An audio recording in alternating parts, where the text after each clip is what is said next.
real quick. It might be, oh, there we go. Okay, cool. Welcome back to another episode of the Padernacht Podcast. Peter, we're going to do this again. Take 2. Sure. All right, cool. So today I'm sitting down with Pedro Rodriguez. Pedro, and I think that you had said to me that you prefer Peter.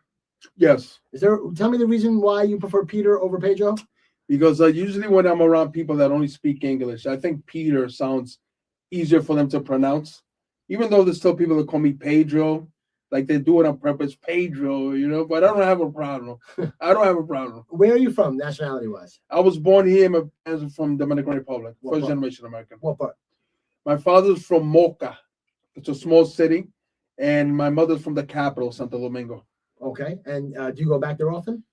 I used to go all the time often, but, the last couple of years, I just haven't had the cash to go. Last time I went was in 2019. Well, it's been 6 years.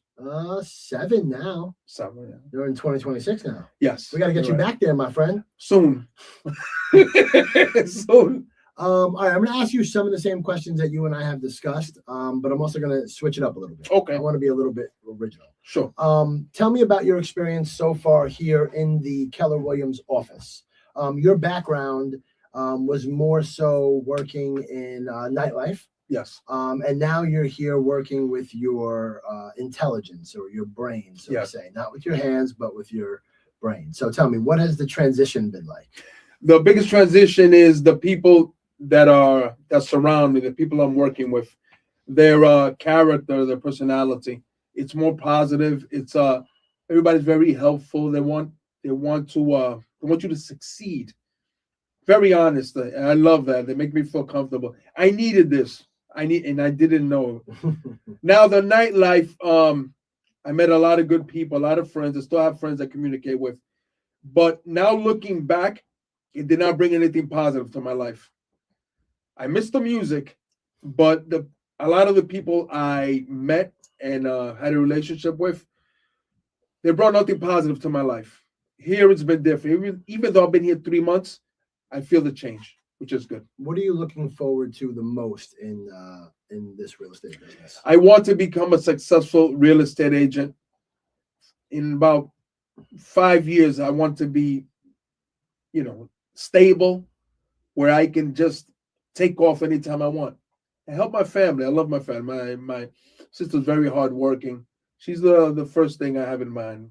My mother, my niece, and my nephew.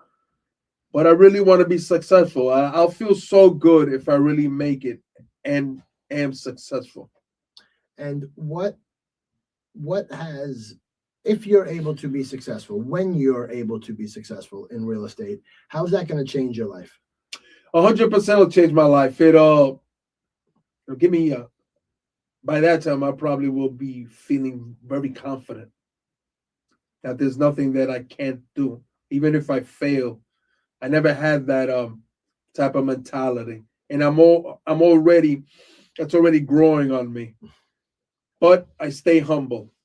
But I think I deserve the best.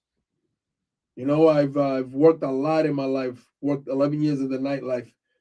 There was no future there. But now I have a chance to have a great future. I was put here for a reason. So I have to take advantage of it and work hard. What has the biggest surprise been? Whether it's in something in yourself or in the business? What in the past 3 months since you've been here, what's been the biggest surprise? Desire to come into the office. Explain. I started at, but I get here like at 8:15. I just want to work. I just want to sit down and meet people and learn. Just by me listening to people, I learn. I pick up things. At the bar was just another regular day. Bring up beer, bring up ice, listen to the music. Like there was nothing positive for me to pick up that would help me in my life. But here, every day I come in, there's things I learn, and in the long run, it's helping me. Good. We've had some interns that have been with us for the past couple of weeks. Yes. What has been what do you think has been the best contribution from the interns to yourself and to the office? They want to learn, and that makes me feel good. Me personally, they want to learn. At the beginning, they were very tentative. I don't think they would used to this type of environment. But they've adapted. They look like they're very interested in learning. I don't think that they knew what they were getting into. This show, I like to talk a lot about legacy, and I like to think about working backwards. So, like thinking about how people are going to describe me after I'm gone, and I like to use that as a indicator or almost like a navigator for how I'm going to make certain decisions on a daily basis.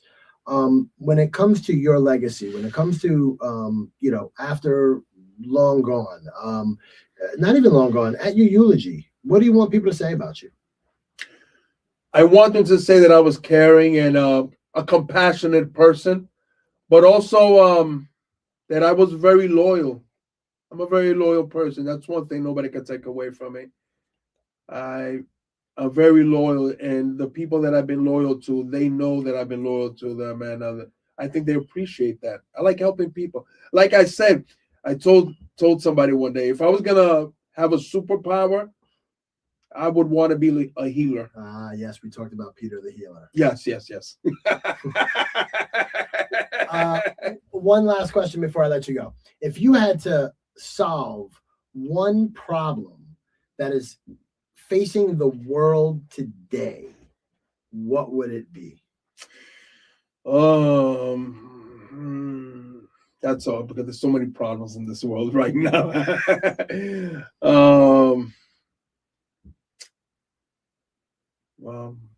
World hunger. That's it. I think, you know how good it feels when you eat every day, even if you don't like the food. After you eat, your stomach feels good. Imagine everybody being able to eat every day. I think it would change how people think. It would think more positive. They also would be more satisfied with what they have, if they already have something. So a lot of times we're very selfish. But a child eating every day, to me, it's a beautiful thing. That is a beautiful thing. And thank you for sharing that. If you had one piece of advice for a young man that is 12 years old in your hometown in the Dominican Republic, what would it be? Learn English. That's one thing. Learn English. When they come to this country, if they can study, they have a chance to study, which they will, stay in school. After they reach a certain age, 16, 17, and they know the language, then other things might come into mind, like being a real estate agent. Because not everybody was born to be, an educated person going to college, university. I think that's in the past.